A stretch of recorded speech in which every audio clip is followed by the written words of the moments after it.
అరే ఏమైంది అని అప్పట్లో ఆరాధన సినిమాలో చిరంజీవి పాట ఒకటి ఉంది. ఈ పాట ఇప్పుడు వైజాగ్తో పాటు చాలా చోట్ల పాడుకుంటున్నారు. ఎందుకంటే వైసీపీ హయాంలో జరిగిన వ్యవహారాలు అన్నీ ఇన్ని కావు. ఆ తర్వాత ఆ వ్యవహారాలు ఏమయ్యాయి? కూటమి ప్రభుత్వం తేల్చిందా, తేలుస్తుందా అని అందరూ ఎదురు చూస్తున్నారు. అనుకున్నట్లే కొన్ని వ్యవహారాల అంతు తేలుస్తున్నారు. ఇంకా చాలా మాత్రం అతి గతి లేకుండా అలాగే ఉండిపోయాయి.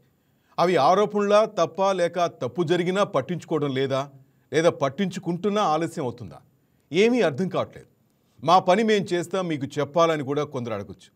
ప్రజల దృష్టిలో పడ్డాక అది ఏమైందనే ప్రశ్న వారి మెదడులో తొలుస్తూనే ఉంటుంది.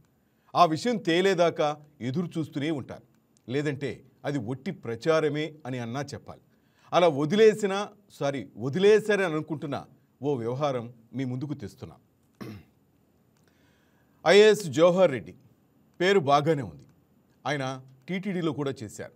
గతంలో చంద్రబాబు హయాంలో కూడా మంచి డిపార్ట్మెంట్లే చేశారు. అయితే జగన్ హయాంలో మాత్రం సిఎస్గా కూడా చేశారు. చరిత్ర మనకు తెలిసిందే కదా.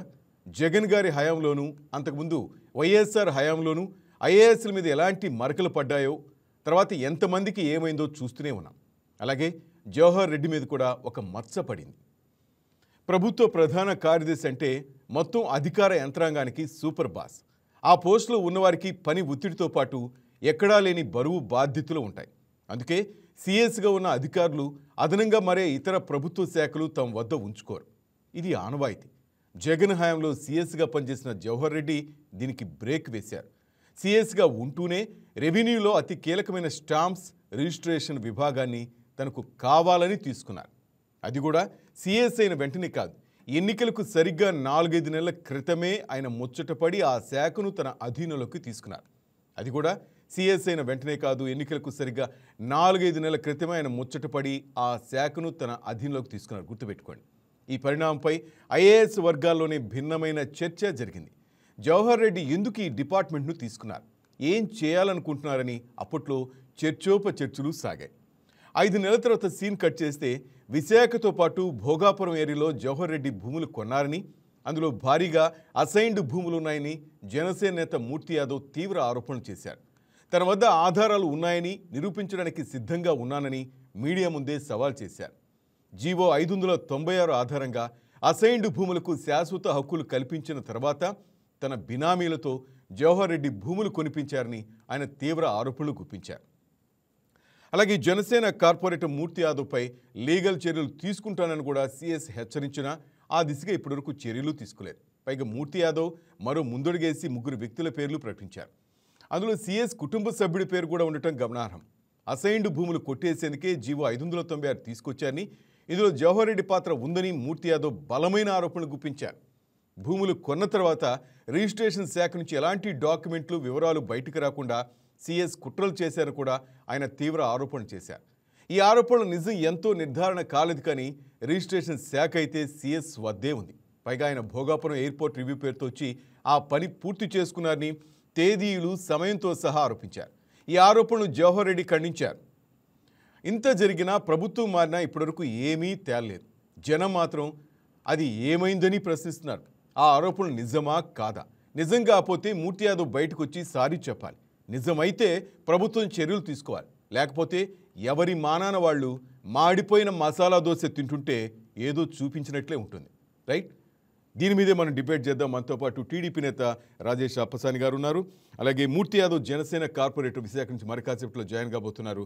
మా ఎగ్జిక్యూటివ్ ఎడిటర్ కళ్యాణ్ కృష్ణకుమార్ కూడా లైవ్లో ఉన్నారు. ముందుగా రాజేష్ గారు, నేను చెప్పిందంతా విన్నారు కదా. మొత్తం ఇది కేసు ఎందుకని చప్పబడిపోయింది? లోపల ఏదైనా జరిగిందా? జవహర్ రెడ్డిని కాపాడే ప్రయత్నం చాలా పెద్ద స్థాయిలో జరిగింది అనుకుంటారా? ముందుగా నన్ను టీడీపీ నేతను పరిచయం చేశారు. నేను పొలిటికల్ అనలిస్ట్, రైట్ సార్. కాదు. Right, thank you sir. ఒకటేంటంటే మనకి మన రాష్ట్రాన్ని చాలా మంది ముఖ్యమంత్రులు పరిపాలించారు. చాలా మంది ముఖ్యమంత్రుల దగ్గర చాలా మంది చీఫ్ సెక్రటరీలుగా పనిచేశారు. కానీ ఇక్కడ గమనించుకోవాల్సిన విషయం ఏంటంటే, ఎంత రాష్ట్రాన్ని పరిపాలించే ముఖ్యమంత్రులైనా వాళ్ళు కూడా మనుషులే కాబట్టి కొంత ఆశ్రిత పక్షపాతం అనేది, వాళ్ళకి నమ్మకమైన అధికారులను నియమించుకోవడం అనేది సహజంగా, ముఖ్యంగా చీఫ్ సెక్రటరీ, డీజీపీ స్థాయి అధికారులు నియమించుకునే క్రమంలో వాళ్ళకి పూర్తి స్థాయి లాయల్టీ ఉన్న అధికారులకి ప్రాధాన్యత ఇస్తారనేది మనకందరికీ తెలిసిందే. అయితే ఇక్కడ జగన్మోహన్ రెడ్డి గారు మాంసం తింటున్నారని ఎముకలు మెడలో వేసుకున్నట్టుగా first time in the history of state ఏ రాష్ట్ర ముఖ్యమంత్రి టెన్యూర్ లో కూడా ఏ పాలకుడు చేయని సాహసానికి ఆయన ఒడిగట్టారు.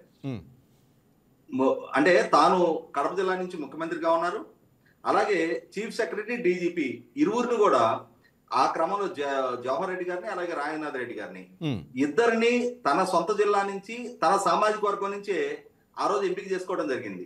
వాస్తవంగా రాష్ట్రంలో చాలా ఆక్షేపణ వ్యక్తమైనా కూడా జగన్మోహన్ రెడ్డి గారిని కేర్ చేయలే. ఆ రోజుల్లో ఆయన ఒక రకంగా ప్రజలకు కానీ వ్యవస్థలకు కానీ ప్రజల నుంచి వస్తున్న విమర్శలను కానీ ఎంత బరితెగింపు దూరంతో లెక్క చేయకుండా అంటే కేర్ నాట్ లాగా ఉండేవాళ్ళు అనేది ఈ నియామకాలే స్పష్టం చేసినాయి. మీరు ఇందాక ప్రస్తావించినట్టుగానే ఎస్ జవహర్ రెడ్డి గారు తిరుపతి ఎగ్జిక్యూటివ్ ఆఫీసర్ గా టీటీడీ ఎగ్జిక్యూటివ్ ఆఫీసర్ గా పనిచేసింది వాస్తవం. అలాగే ఆయన హయాంలోనే తీసుకొచ్చిన 596 జీవో, ఈ 596 జీవో వెనక ఏం జరిగింది అనేది ఈ ఎన్డీఏ కూటమి ప్రభుత్వం అధికారంలోకి వచ్చిన తర్వాత వీళ్ళు జరిపించిన రెవెన్యూ విచారణలో సిసోడియా గారి ఆధ్వర్యంలో రాష్ట్ర వ్యాప్తంగా విచారణ జరిపించారు.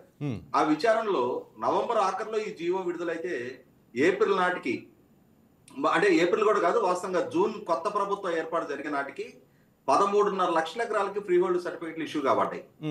అందులో 5,70,000 ఎకరాలు ఇర్రెగ్యులర్ గా ఫ్రీ హోల్డ్ సర్టిఫికెట్లు ఇష్యూ చేయబడ్డాయి. దాంట్లో 25,000 ఎకరాలు రిజిస్ట్రేషన్ జరిగినాయి, 8,800 ఎకరాలు అక్రమంగా రిజిస్ట్రేషన్ జరిగాయి అని చెప్పని ఇప్పటికే ప్రభుత్వానికి ఒక స్పష్టమైన రిపోర్ట్ సబ్మిట్ చేయడం జరిగింది. అయితే మరి ఇన్ని అక్రమాలు చోటు చేసుకున్నాయి. ప్రభుత్వ పరంగా తాను అధికారంలోకి రాగానే ఈ ఫ్రీ హోల్డ్ సర్టిఫికెట్లు ఇష్యూ అయిన ఈ భూముల లావాదేవీల మీద ఆ రోజుల్లో బ్యాన్ పెట్టారు. అంటే లావాదేవీలు జరగకుండా ఆ రోజుల్లో ఒక రెస్ట్రిక్ట్ చేశారు. ఇప్పటికీ ఆ బ్యాన్ లిఫ్ట్ చేయలేదు. అంటే ఈ అక్రమంగా ఫ్రీ హోల్డ్ సర్టిఫికెట్లు పొందిన వాళ్ళు కాకుండా సక్రమంగా పొందిన రైతులు ఆ బ్యాన్ లిఫ్ట్ చేయమని చెప్పని ప్రభుత్వాన్ని పదే పదే అభ్యర్థిస్తా ఉన్నారు. ఈ క్రమంలోనే ఎన్నికలకు ముందు మన మిత్రులు మూర్తి యాదవ్ గారు స్టన్నింగ్ అంటే రాష్ట్రం విస్తుపై ఆరోపణలు చేయడం జరిగింది. ఇవాళ ప్రభుత్వ ప్రధాన కార్యదర్శిగా ఉన్న జవహర్ రెడ్డి గారు ప్రభుత్వం ద్వారా విడుదల కాబోతున్న 596 జీవో విడుదల కాకముందే తన కుటుంబ సభ్యుల ద్వారా విశాఖపట్నంలో వందలాది ఎకరాలు అసైన్మెంట్ ల్యాండ్లు కొనుగోలు చేశారు అని చెప్పని. అంటే ప్రభుత్వంలో అధికారంలో ఉన్న పాలకులైనా అలాగే ఉన్నతాధికారులకి ప్రభుత్వ పరంగా ఏ జీవో రాబోతుందనే సమాచారం వాళ్ళకుంది. ఆ సమాచారాన్ని ప్రజలకి తెలియక ముందే దాని నుంచి ఆ క్రీమ్ వాళ్ళు కొట్టేయడం కోసం ఈ విధమైన ప్రయత్నానికి పాల్పడ్డారు అని అంటే జగన్మోహన్ రెడ్డి గారు అమరావతి విషయంలో ఇన్సైడర్ ట్రేడింగ్ జరిగింది అని చెప్పని ఆ రోజు ఎన్వి రమణ గారి మీద, దూలిపల్లి నరేంద్ర గారి మీద, పయ్యావుల కేశవ్ గారి మీద, ఇప్పుడు ఏజీగా ఉన్న దమాలపాటి శ్రీనివాస్ గారి మీద వీళ్ళ మీద ఆరోపణలు చేశారు.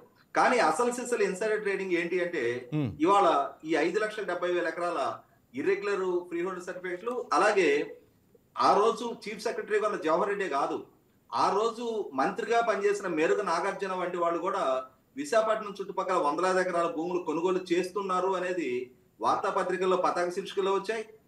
ఆ రోజు మనలాంటి వాళ్ళందరం కూడా చాలా పెద్ద ఎత్తున విమర్శలు చేశాం. మూర్తి యాదవ్ గారు సాహసించి ముందుకొచ్చి అసలు ఎవరెవరు ఏ ఏ స్థాయిలో ఈ కొనుగోలు చేస్తా ఉన్నారు, జవహర్ రెడ్డి గారికి ఏ అధికారులు సహకరిస్తా ఉన్నారు, జవహర్ రెడ్డి గారి ద్వారా కొనుగోలు జరుగుతున్న ఈ భూములు ఏ ఏరియాల్లో ఉన్నాయి అనే స్పెసిఫిక్ డీటెయిల్స్ తోటి ఆయన ముందుకొచ్చి ఆ రోజు రాష్ట్రానికి సరైన సమాచారం ఇవ్వడం జరిగింది. అటువంటిప్పుడు ఇవాళ ప్రభుత్వం దగ్గర ఇంత సమాచారం ఆల్రెడీ గ్యాదర్ చేయగలిగినప్పుడు, వాళ్ళకి నిర్ధారణ అయి ఉన్నప్పుడు దీని మీద కనుక చర్యలకు ఉపక్రమిస్తే నా ఉద్దేశం రాష్ట్ర వ్యాప్తంగా 5,70,000 ఎకరాల ఇర్రెగ్యులర్ ఫ్రీ హోల్డ్ సర్టిఫికెట్లు ఇష్యూ కాబడ్డాయి అని అంటే దానికి తోటి 8,800 ఎకరాల ఇర్రెగ్యులర్ రిజిస్ట్రేషన్ జరిగాయి అని అంటే రిజిస్ట్రేషన్ సిబ్బంది అలాగే విఆర్ఓలు, రెవెన్యూ ఇన్స్పెక్టర్లు, ఎంఆర్ఓలు, ఆర్డీఓలతో సహా చాలా మంది రెవెన్యూ డిపార్ట్మెంట్ కి సంబంధించిన అధికారుల్ని ప్రాసిక్యూట్ చేయాల్సి వస్తుంది. రాష్ట్రంలో ఇప్పటికీ రెవెన్యూ డిపార్ట్మెంట్ మీద ఎన్ని వేల ఆరోపణలు రైతాంగం నుంచి ఇవాళ ప్రజల నుంచి వ్యక్తమవుతున్నాయి అనేది కళ్ళ ముందు కనిపిస్తున్నా కూడా అటువంటిప్పుడు చర్యలు తీసుకోవడానికి ప్రభుత్వం ఎందుకు ఉపేక్షిస్తుంది అనేది ఇవాళ కొంత ప్రశ్నార్థకంగానే ఉంది. ప్రజల వైపు నుంచి ఇన్ని ఆరోపణలకి సంబంధించిన స్పష్టమైన సాక్ష్యాధారాలు ప్రభుత్వం దగ్గర ఉన్నప్పుడు అందులో భాగస్వాములు అయి ఉన్న ఏ అధికారినైనా ఎందుకు ఉపేక్షిస్తున్నారు అని చెప్పని కొంత సంశయం ప్రజల వైపు నుంచి వ్యక్తం అవుతా ఉంది. వాస్తవం, దానికి సమాధానం చెప్పాల్సిన బాధ్యత కూడా రెవెన్యూ మినిస్టర్ గారి మీద, అలాగే రాష్ట్ర వ్యాప్తంగా పర్యటించి ఈ సమాచారాన్ని సేకరించి విచారణకి అంటే చొరవ చూపించిన సిసోడియా గారు వాళ్ళ ప్రజలకు కొంత వివరణ ఇచ్చి తీరాల్సిన అవసరం ఉంది. ఇవాళ ఇన్సైడర్ ట్రేడింగ్ కి ఒక అధికారి పాల్పడ్డాడు అనేది స్పష్టం అవుతా ఉన్నప్పుడు, అతని కుటుంబ సభ్యుల ద్వారా 100 ఎకరాల భూములు కొన్నారు అనేది స్పష్టం అవుతా ఉన్నప్పుడు, ఇమ్మీడియట్ గా అటువంటి అధికారిని, అంటే తన అధికార దుర్వినియోగానికి పాల్పడినట్టు మనం మనకందరికీ తెలుసు. రాజ్యాంగం మీద ప్రమాణ స్వీకారం చేసే క్రమంలో ప్రభుత్వ పెద్దలు ఏం చెప్తారు? భయము, పక్షపాతము, రాగద్వేషాలకు అతీతంగా పరిపాలన చేస్తామంటారు. అదే సందర్భంలో మా పాలనా సందర్భంగా మా దృష్టికి వచ్చిన సమాచారాన్ని పాలనాపరమైన కార్యకలాపాలకి తప్పించి అన్యులకి తెలియజేయము అంటే ఓత్ ఆఫ్ సీక్రెసీ కూడా వాళ్ళు తీసుకోవడం జరుగుతుంది. అటువంటిప్పుడు వాళ్ళ దృష్టికి వచ్చిన ఈ జీవం విడుదల కాబోతున్న సమాచారాన్ని వాళ్ళ నాయకులు, ఆ ప్రభుత్వంలో కీలక అధికారులు వాళ్ళ స్వార్థ ప్రయోజనాల కోసం దాన్ని ఎక్స్పెక్ట్ చేసుకున్నారు. అమాయకులైన అసైన్మెంట్ ల్యాండ్ ఓనర్ల దగ్గర నుంచి వాళ్ళకి సమాచారం చేరక ముందే ఆ భూములు వీళ్ళకున్న అధికారంతో, వీళ్ళకున్న హోదాతోటి, డబ్బుతోటి, వీళ్ళకున్న పరపతిని అడ్డుగా పెట్టి ఆ భూములు వీళ్ళు కొట్టేయగలిగారు అనేది ఇవాళ స్పష్టంగా ప్రభుత్వానికి నిర్ధారణ అయ్యున్నప్పుడు ఎప్పుడు చర్యలు మొదలు పెట్టబోతున్నారు అనే ప్రశ్న ప్రజల వైపు నుంచి చాలా స్పష్టంగా ప్రభుత్వానికి పదే పదే ఎదురవుతా ఉంది. ఇవాళ ముఖ్యమంత్రి గారు పదే పదే ఏం చెప్తా ఉన్నారు? ప్రజా దర్బారుల్లో కానీ ప్రభుత్వం దగ్గరకు వస్తున్న ఫిర్యాదుల్లో 65% రెవెన్యూకి సంబంధించిన ఫిర్యాదులే ఉంటున్నాయి అంటున్నారు. అలాగే రాష్ట్ర వ్యాప్తంగా ప్రభుత్వం ద్వారా నిర్వహించబడిన రెవెన్యూ సదస్సుల్లో కూడా సుమారుగా 3,60,000 ఫిర్యాదులు ప్రభుత్వం వైపు నుంచి రెవెన్యూ డిపార్ట్మెంట్ కి సంబంధించి ఫిర్యాదులు రావడం జరిగింది. ఇప్పటికీ అన్ని లక్షల ఫిర్యాదులు రెవెన్యూ డిపార్ట్మెంట్ కి సంబంధించి ఉన్నా వాటి పరిష్కారం కోసం ప్రజల రెవెన్యూ కార్యాలయాల చుట్టూ తిరుగుతుంటే విపరీతంగా లంచాలు డిమాండ్ చేస్తున్నారు అని చెప్పిన ఆరోపణలు వస్తా ఉన్నాయి. అంటే ఒక పక్క అధికార వ్యవస్థ లంచగొండితనానికి అలవాటు పడి ప్రజలను వేధింపులకు గురి చేస్తా ఉంటే, అదే డిపార్ట్మెంట్ కి సంబంధించి స్పష్టమైన సాక్ష్యాధారాలతో వాళ్ళ ద్వారా జరిగిన ఇర్రెగ్యులారిటీస్ వెలుగులోకి వచ్చిన తర్వాత కూడా అటువంటి అధికారులను ఉపేక్షించాల్సిన నెసరీ లేదు. ఇవాళ ప్రభుత్వోద్యోగులు కాబట్టి వాళ్ళు ఏదో ఆర్గనైజ్డ్ సెక్టర్ లో ఒక యూనియన్స్ తోటి రేపు రోజున వాళ్ళు ఏదో ఎన్నికల ప్రభావం చూపగలుగుతారు అని అంటే, ఆ ఆర్గనైజ్డ్ సెక్టర్ ఉద్యోగుల ద్వారా ప్రజలకు జరుగుతున్న ఇన్కన్వీనియన్స్ కి ఎవరు రెస్పాన్సిబిలిటీ తీసుకోవాలి? ఇవాళ పాలకులుగా ఉన్న వాళ్ళకి ఖచ్చితంగా వీటిని ఎక్కడో దగ్గర కరెక్షన్ బిగిన్ కావాల్సిన అవసరం ఉంటుంది. ఎక్కడో ఒక దగ్గర ఈ విధమైన అక్రమాలకు పాల్పడే వాళ్ళకి చెక్ పెట్టాల్సిన నెసెసిటీ కూడా ప్రభుత్వం మీద ఉంటుంది. ఇన్ని లక్షల ఎకరాలు అక్రమ మార్గాల్లో వాళ్ళు ఫ్రీ హోల్డ్ సర్టిఫికెట్లు పొందటానికి పొందిన వ్యక్తుల్ని ప్రాసిక్యూట్ చేయాలి. అలాగే పొందడానికి సహకరించిన అధికారుల మొత్తాన్ని కూడా తప్పనిసరిగా డిపార్ట్మెంటల్ పరమైన యాక్షన్స్ వాళ్ళ మీద ఇనిషియేట్ చేయాల్సిన అవసరం అయితే ఉంది. రైట్. కళ్యాణ్ కృష్ణ, మీరేమంటారు సార్? రాజేష్ గారు చెప్పిందంతా 100% మనం ఏకీభవించాల్సిన పరిస్థితి ఉంది. ఎందుకంటే కొత్త ప్రభుత్వం వచ్చి దగ్గర 16 నెలలు దాటి 17 నెలలు కూడా ఎంటర్ అవుతున్నటువంటి పరిస్థితి. అంటే ఇంతకాలంలో ఏదైతే వారు ప్రకటించారో, ఒకవైపు లోకేష్ కూడా ఆ రోజుల్లో రెడ్ బుక్ అనేటువంటి ఒక ప్రకటన చేసుకొచ్చారు. సో దీంట్లో అనేక మంది లిస్టులు ఉన్నాయి, వీరందరి చరిత్రలన్నీ ఉన్నాయి, వీటన్నిటిని కూడా మేము తిరిగి రాస్తున్నారు. పర్టికులర్ ఈ కేసుకి సంబంధించి కనుక మనం గమనిస్తే అప్పటి పాలిట్ బ్యూరో మెంబరు సీనియర్ టీడీపీ నేత వర్ల రామయ్య కూడా చాలా ప్రకటనలు చేయడం జరిగింది. ఏదైతే మూర్తి యాదవ్ ఆరోపణల అనంతరం ఆయన చేసినటువంటి సిచ్యువేషన్ గమనిస్తే ఎలక్షన్ గ్యాప్లో ఎలక్షన్ అయిపోయిన తర్వాత అక్కడికి వెళ్ళినటువంటి జవహర్ రెడ్డి అనేక చర్యలకు పాల్పడ్డాడు, అక్రమ చర్యలకు పాల్పడ్డాడు. అక్కడ భూముల్ని పూర్తిగా మార్చుకోవడానికి ప్రయత్నం చేశారు, తన కొడుకు పేరు మీద మార్చుకోవడానికి ప్రయత్నం. వీటి కాక అధికారులను కూడా ఒత్తిడి చేశారు. దీని మీద మొత్తం మీద మా తెలుగుదేశం ప్రభుత్వం రాగానే చంద్రబాబు నాయుడు హయాంలో ప్రభుత్వం ఏర్పడిన వెంటనే చర్యలు తీసుకుంటాం, వారి మీద ఖచ్చితంగా యాక్షన్ తీసుకుంటాం, దీని మీద స్పెషల్గా కమిటీ వేస్తా ఉన్నారు. బట్ ఇంతవరకు కూడా ఎక్కడ కమిటీ వేసిన దాఖలాలు కూడా కనపడట్లా. పర్టికులర్గా మనం ఏదైతే జవహర్ రెడ్డి చెప్పినటువంటి ప్రకటనలో ఒక్కొక్కసారి ఆ టైంలో చేసినటువంటి ప్రకటన కానీ మనం గుర్తు తెచ్చుకుంటే సుమారుగా 2,000 కోట్ల విలువైనటువంటి 800 ఎకరాలకి అప్పటి క్యాబినెట్ ఆమోదం ఇది చేసి ఏమంటారంటే 2023 అక్టోబర్లో ఆమోదం తెలిపింది, చట్ట సవరణకు ఆమోదం తెలిపింది. సో దానికి సంబంధించి అనుసరించి జీవో 596 వచ్చింది, అది కూడా రెవెన్యూ శాఖ ఇచ్చింది. కాబట్టి నాకేం సంబంధం లేదని చెప్పి ఒక మాట చెప్పడం జరిగింది. వాస్తవానికి సిఎస్ హోదాలో ఆయన ఉన్నప్పుడు రెవెన్యూ శాఖ చేసేది ఆయనకు తెలియకపోవడం అనేది ఉండదు. సో అలాంటి సిచ్యువేషన్ కూడా జవహర్ రెడ్డి చెప్పడం జరిగింది. మరో మాట కూడా జవహర్ రెడ్డి అప్పుడు చెప్పారు, మా అబ్బాయి అసలు ఆ ప్రాంతంలో సుమారుగా వైజాగ్ చుట్టుపక్కల ఉన్నటువంటి 5 జిల్లాల్లోకి గత 5 ఏళ్లలో కూడా ప్రవేశించనే లేదని చెప్పారు. అయితే అదే టైంలో రైతులు కూడా ఆరోపణ చేయడం జరిగింది. అప్పటి సిఎస్ జవహర్ రెడ్డి అతనితో పాటు అతని కుమారుడు వచ్చి మా స్థలాల్ని ఆక్రమించడానికి ప్రయత్నం చేశారు, ఫెన్సింగ్ వేయడానికి ట్రై చేశారు. అప్పుడున్నటువంటి కలెక్టర్ పేరు కూడా వారు మెన్షన్ చేయడం, అప్పుడున్న కలెక్టర్ని ఒత్తిడి చేసి ఆయన కలెక్టర్ ఒత్తిడితోటి కూడా మా స్థలాలకు ఫెన్సింగ్ వేయడానికి ప్రయత్నం చేశారు. ఒక పర్టికులర్ బ్రోకర్ పేరు కూడా అప్పుడు మెన్షన్ చేయడం జరిగింది. సో అతను మరి కొంతమంది రౌడీలతో వచ్చి దౌర్జన్యంగా ఆక్రమించడానికి ప్రయత్నం చేశారు, మేము అడ్డుకున్నాం, హైకోర్టులో స్టే ఉన్నప్పుడు కూడా మా మీద దాడులు చేయడానికి ప్రయత్నం చేశారని అప్పుడు ఆరోపించడం జరిగింది. శ్రీనివాస్. రైట్. రాజేష్ గారు, మూర్తి యాదవ్ గారిని లైవ్లోకి రమ్మని నేను ఇంతకుముందు ఒకసారి అడిగాను సార్, ఇది సెకండ్ టైం. బట్ ఆయన తప్పించుకుంటున్నారా లేక నిజంగా ఆయనకి పని ఉందా? సరే, పని ఉంటే మనం ఎవరూ ఆపలేం, ఆ పని తర్వాత ఆయన అటెండ్ కావచ్చు, కానీ ఆయన రావటం లేదు అంటే కొంత అనుమానాలు కూడా వస్తున్నాయి. ఆయన భయపెడుతున్నారేమో అనిపిస్తుంది. ఆ విధంగా కూడా జరుగుతుందా లేకపోతే ఏం జరుగుతుందో అర్థం కావట్లేదు సార్. మీరేమనుకుంటున్నారు రాజేష్ గారు? ఇప్పుడు ఈ మధ్యకాలంలో విశాఖపట్నంలో ఆర్డీఓ శ్రీలేఖ బదిలీ విషయం, అలాగే అక్కడ డిఆర్ఓ వాళ్ళిద్దరి మధ్య తలెత్తిన కాన్ఫ్లిక్ట్ చాలా విస్తృతంగా చర్చనీయాంశంగా మారింది. ఆ చర్చనీయాంశంగా మారిన సందర్భంగా శ్రీలేఖ బదిలీకి బలమైన కారణం ఏంటి అంటే, జవహర్ రెడ్డికి సంబంధించిన భూములని క్లియర్ చేసే ఇష్యూలో డిఆర్ఓ చేసిన రికమెండేషన్స్ ని ఆర్డీఓగా ఉన్న శ్రీలేఖ పట్టించుకోలేదు, పరిగణలోకి తీసుకోలేదు అన్న కారణంగానే శ్రీలేఖను టార్గెట్ చేశారు అని చెప్పని సోషల్ మీడియాలో విస్తృతంగా ప్రచారం జరిగింది. ఇప్పుడు అందులో నిజం ఎంత ఉంది అనేది ప్రభుత్వ పరంగా వివరణ రాలా. అంటే ఆ అధికారులు చెప్పలేదు, అలాగే ప్రభుత్వ పరంగా కూడా ఇది సహేతుకమైన ఆరోపణ కాదా, ఈ కారణంగానే ఆ అమ్మాయిని బదిలీ చేయడం జరిగిందా, ఏంటి ఎగ్జాక్ట్ రీజన్ అనేది అయితే బయటికి తెలియదా.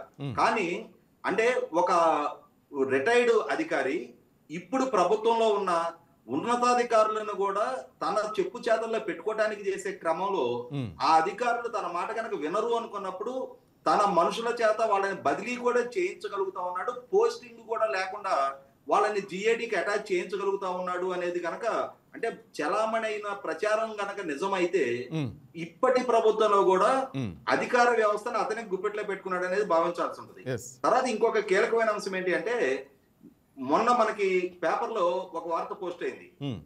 ప్రస్తుతం గూగుల్ డేటా సెంటర్ కోసం నిన్న మార్నింగ్ పోస్ట్ అయిన ఒక ప్రధానమైన వార్త, గూగుల్ డేటా సెంటర్ కోసం సేకరించుతున్న భూములని ఆ భూసేకరణకు అడ్డుకుంటూ ఈ సదరు జవహర్ రెడ్డి బినామీగా నాడు వ్యవహరించిన వ్యక్తి ఈ రోజు కూడా ఈ సేకరణకు అడ్డుపడుతూ ఉన్నాడు. అంటే రాష్ట్ర ప్రభుత్వం ప్రతిష్టాత్మకంగా $15 బిలియన్ రాష్ట్రానికి ఒక పెట్టుబడి రప్పించడం కోసం చేసుకున్న ఒప్పందం, ఆ సంస్థ ఏర్పాటు కోసం జరుగుతున్న భూసేకరణని ఈ జవహర్ రెడ్డికి సంబంధించిన వ్యక్తి అడ్డుకునే సాహసానికి ఒడిగడుతున్నాడు.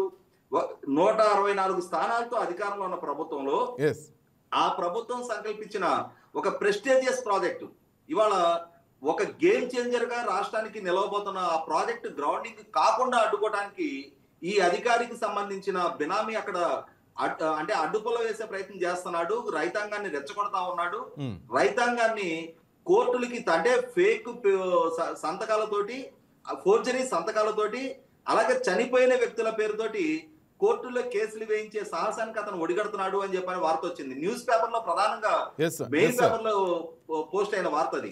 మరి ఇంతటి సాహసానికి ఈ వ్యక్తులు ఒడిగట్టబడుతూ ఉన్నప్పుడు, రాష్ట్ర ప్రతిష్టను మంట కలిపే ప్రయత్నం చేస్తున్నప్పుడు, 5 కోట్ల మంది ప్రజల భవిష్యత్తును పణంగా పెట్టే ప్రయత్నం చేస్తా ఉన్నప్పుడు, అక్కడ బహుశా ఆ అసైన్మెంట్ ల్యాండ్ లేదో వీళ్ళు కొంత అగ్రిమెంట్ చేసుకున్నవి ఏదైనా ప్రభుత్వం ల్యాండ్ అక్విజిషన్ లో తీసుకోవడానికి ప్రయత్నం చేస్తుంటే, అంటే రాష్ట్రానికి రాబోతున్న ఒక ప్రెస్టీజియస్ ప్రాజెక్ట్ లో ల్యాండ్ అక్విజిషన్ ని అడ్డుకునే ప్రయత్నానికి వీళ్ళు సాహసించడం అని అంటే 100% ప్రభుత్వం చాలా కఠినంగా వ్యవహరించాల్సిన అవసరం ఉంది. కనీసం అటువంటి చర్యలకి ఉపక్రమించే సాహసానికి ఒడిగట్టినప్పుడైనా సరే ప్రభుత్వం కఠినంగా వీళ్ళకి సంబంధించిన పుట్టుపూర్వోత్తరాల మొత్తాన్ని వెలికి తీసి వీళ్ళు చేసిన పాపాల మొత్తాన్ని ప్రజల ముందు పెట్టి వీళ్ళు చేసిన తప్పులకు వెళ్ళిన బాధ్యతగా చేయాల్సిన అవసరం ఉంది. ఎందుకంటే ఈ జవహర్ రెడ్డి విషయంలో ఎందుకు ఇప్పటికీ ప్రభుత్వ పరంగా చర్యలు తీసుకోలేదో నాకు అర్థం కావట్లా. ఈ జవహర్ రెడ్డి మే 13 ఎలక్షన్స్ ఉంటే మే 8వ తారీఖు ఎలక్షన్ కమిషన్ అప్రోచ్ అయ్యాడు. జగన్మోహన్ రెడ్డి జనవరి 23వ తారీఖు నుంచి మార్చి 14వ తారీఖు వరకు 6 బటన్లు నొక్కాడు.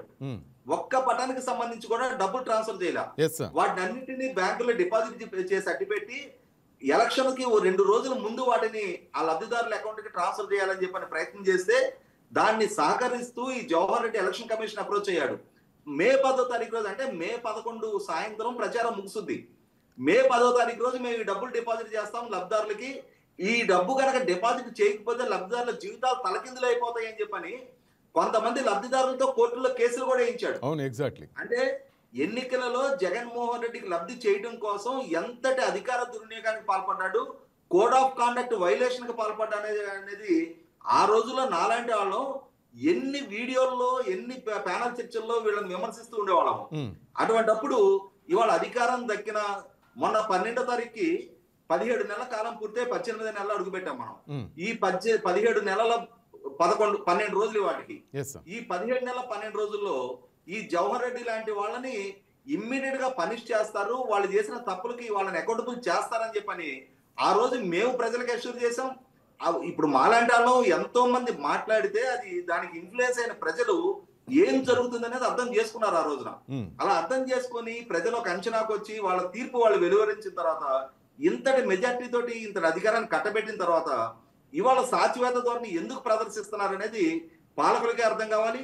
అదే సందర్భంలో ఇవాళ జవహర్ రెడ్డి చేసిన ఇంత పెద్ద తప్పులు, ఇన్ని తప్పుల్ని అతనికి ఆ తప్పులకి అతని బాధ్యత కనుక చేయకుంటే ఇవాళ పనిచేస్తున్న అధికారంలో కూడా ఒక రకమైన బరితెక్కింపుతో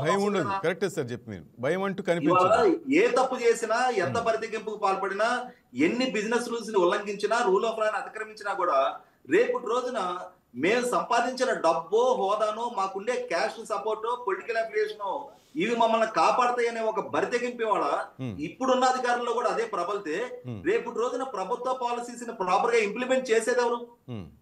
ఇవాళ ప్రభుత్వం ఒక మంచి ఆలోచనతో రాష్ట్రాన్ని 2029 నాటికి పారిశ్రామికీకరణ పరంగా అభివృద్ధి చెందించాలి, యోగాళం ద్వారా తాము చేసిన 20 లక్షల ఉద్యోగ కల్పన చేయాలి అని చెప్పని కృతనిశ్చయంతో దేశాలు తిరిగి పెట్టుబడులు రప్పిస్తా ఉంటే అటువంటి పెట్టుబడులని గ్రౌండింగ్ కానివ్వకుండా అటుకునే కుట్రలకు పాల్పడతా ఉన్న ఇటువంటి జవహర్ రెడ్డి వంటి వాళ్ళని అసలు ఉపేక్షించాల్సిన నెక్స్టే లేదు.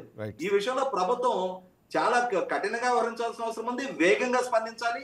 తప్పు చేసిన వాళ్ళ విషయంలో మా స్పందన ఇది అని చెప్పని మిగిలిన అధికారులకు కూడా తెలియజెప్పాల్సిన బాధ్యత ఉంది. రైట్ రైట్ కళ్యాణ్ కృష్ణ, ఇదే వైజాగ్లో జనసేన అధినేతని నోటల్ హోటల్ అనుకుంటా అయితే ఇంకా అక్కడ ఏ విధంగా ఆయన్ని హౌస్ అరెస్ట్ లాగా చేసి రూపులో ఇచ్చి బయటికి రానికుండా ఎంత ఇబ్బంది పెట్టారు. ఆ తర్వాత జనసేన కార్యకర్తలంతా సాగర తీరంలో ఎంత ధర్నా చేశారు, తమ అధినేతని ఏదైనా జరుగుతుందంటూ ఒక చిన్న బిడ్డను ఒళ్ళో పెట్టుకుని ఒక తల్లి అక్కడ చేసిన ధర్నా కూడా మనం చూసాం. అంటే జనసేన అంటే అంత పోరాట పట్టిమ, ఎవరికి భయపడేది లేదంటూ వాళ్ళ నేత చెప్పాడు. ప్రశ్నిస్తాం, వాళ్ళ స్లోగనే అనుకోవచ్చు, ప్రశ్నిస్తాం ఎక్కడ తప్పు జరిగినా అంట.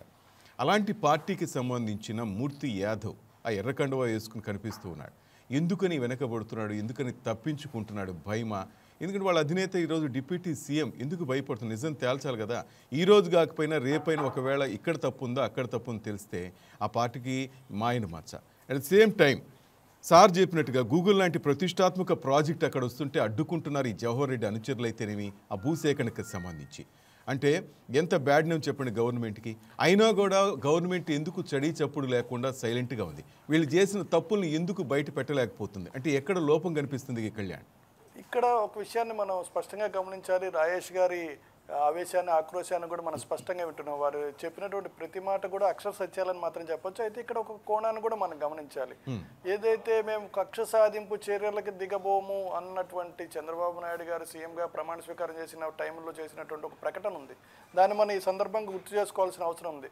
అయితే కక్ష సాధింపు చర్య అనేటువంటి ఒక ముద్ర రాకుండా ప్రభుత్వం జాగ్రత్త పడుతుందేమో అనేటువంటి అనుమానం కూడా కలుగుతుంది శ్రీనివాస్. కానీ 5,70,000 ఎకరాలు అప్పనంగా కొట్టేస్తుంటే కక్ష సాధింపు ఎక్కడవుతుంది కళ్యాణ్ కృష్ణ గారు? ఎగ్జాక్ట్లీ ఇన్సైడ్ ట్రేడింగ్ జరిగిందని చెప్తున్నారు కదా. రాజేష్ గారు ఒక మాట క్లియర్ గా చెప్పారు. ప్రభుత్వం దగ్గర డేటా ఉంది అని అంటే they are doing something better than nothing. అంటే వాళ్ళు కొంత కలెక్ట్ చేసుకొని అయితే పెట్టుకోవడం జరిగింది. చర్యలు తీసుకోవడానికి మనం గమనిస్తే అంతకుముందు ఎవరైతే గతంలో టీడీపీ మీద కానీ జనసేన మీద కానీ విస్తృతమైనటువంటి విపరీతమైనటువంటి పదజాలం వాడినటువంటి నాయకుల మీద కూడా పూర్తి స్థాయిలో ఇంతవరకు చర్యలు తీసుకోలేదు శ్రీనివాస్. ఈ సందర్భంగా మనం కొన్ని గుర్తు చేసుకోవాల్సిన విషయం ఉంది. సో ఒకళ్ళిద్దరిని మాత్రమే అంటే పర్టికులర్గా దానికి ఆధారాలు చూపి జైల్లో పెట్టడం జరిగింది. సో వాళ్ళు మాత్రమే ప్రస్తుతం వాళ్ళు కూడా బయటకు వచ్చినటువంటి పరిస్థితి. అయితే పూర్తి స్థాయిలో పూర్తి స్థాయి అసభ్య పదజాలంతో అసెంబ్లీలో మాట్లాడిన వాళ్ళ మీద కూడా చర్యలు తీసుకోలేదు ప్రస్తుత గవర్నమెంట్. సో ఈ కోణంలో చూస్తే అంచెలంచెలుగా తీసుకునేటువంటి అవకాశం అయితే లేకపోలేదు. కానీ ఇప్పటి వరకు మాత్రం దానికి సంబంధించి ఎక్కడా నిశ్శబ్దంగా ఉన్నటువంటి నేపథ్యంలోనే ఈరోజు గూగుల్ డేటా సెంటర్కి సంబంధించి కూడా వారు అడ్డం పడుతున్నటువంటి ఛాన్స్ ఇవ్వడం జరిగిందని మాత్రం చెప్పచ్చు శ్రీనివాస్. ఇది రేపు గవర్నమెంట్కి ఎఫెక్ట్ కదా. ఈ విధంగా చూస్తూ ఉంటే రేపు గూగుల్ సంబంధించి భూసేకరణ ఆపుతారు, రేపు మరొక కంపెనీకి సంబంధించిన భూసేకరణ అడ్డుకుంటారు. ఇదే విధంగా చేస్తూ ఉంటే గవర్నమెంట్కి చెడ్డ పేరు కదా అది. ఎగ్జాక్ట్ శ్రీనివాస్. ఇక్కడ ఇంకో విషయం కూడా గమనించాలి. గత ప్రభుత్వం ఏదైతే రాజధాని మొత్తాన్ని అక్కడ తరలించాలన్నటువంటి నేపథ్యంలో ఆయా ప్రాంతాల్లో ఆ పార్టీకి సంబంధించినటువంటి వ్యక్తులు వేల ఎకరాలు కొనుగోలు చేసినటువంటి నేపథ్యం ఉంది. దాంతోపాటుగా ఇలా ఏదైతే అసైన్ యాక్ట్ తీసుకొచ్చి దాంట్లో చట్ట సవరణ చేసి అందులో ఉన్నటువంటి భూముల్ని ఎస్సీ ఎస్టీ బీసీ మైనార్టీకి చెందినటువంటి అనేక వేల ఎకరాల భూముల్ని చేజిక్కించుకున్నటువంటి పరిస్థితి కూడా అక్కడ మనకి స్పష్టంగా కనపడుతుంది. ఇప్పుడు ఏదైతే రాజేష్ గారు చెప్పారో 5 లక్షల ఎకరాల పైగా భూమి ఉంది, దగ్గర 8,000 ఎకరాల అక్రమ రిజిస్ట్రేషన్ జరిగాయని చెప్తున్నటువంటి పరిస్థితి ఉందో దీనికి సంబంధించినటువంటి ఎంక్వైరీ మాత్రం జరిగే ఛాన్స్ ఉంది. కానీ ఇప్పటికిప్పుడు జరగకపోవడానికి మాత్రం వాస్తవానికి కారణాలు ఇంతవరకు ఎవరైనా చెప్పలేకపోతున్నాం. ఇక్కడ ఇంకో విషయాన్ని మనం గమనించాలి. జనసేన గురించి మీరు చెప్పారు, జనసేన పోరాట పటిమ గురించి.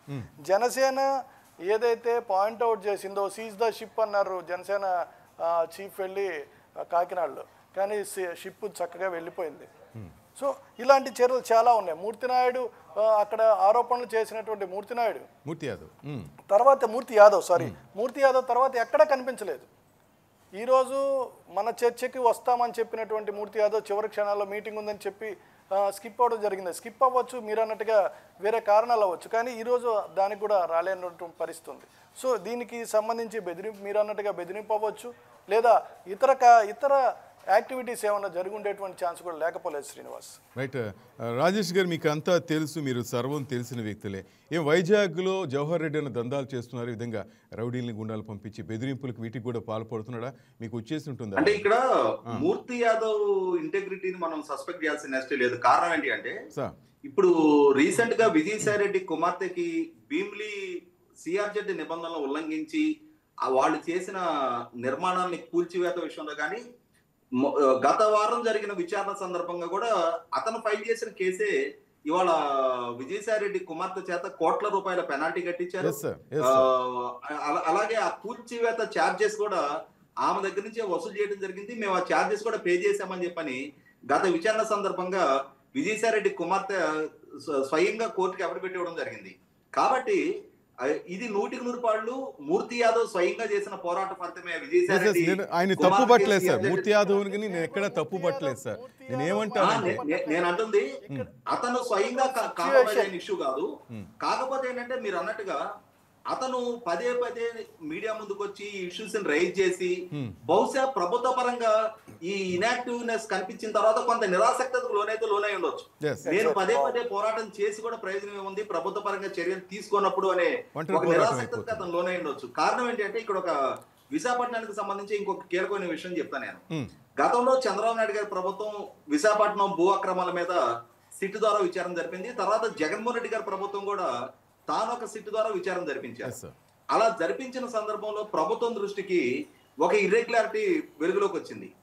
ఉమ్మడి రాష్ట్రానికి రెవెన్యూ మినిస్టర్ గా పనిచేసిన ధర్మాన ప్రసాదరావు గారు విభజిత రాష్ట్రానికి కూడా ఆయనే రెవెన్యూ మినిస్టర్ గా ఉన్నాడు.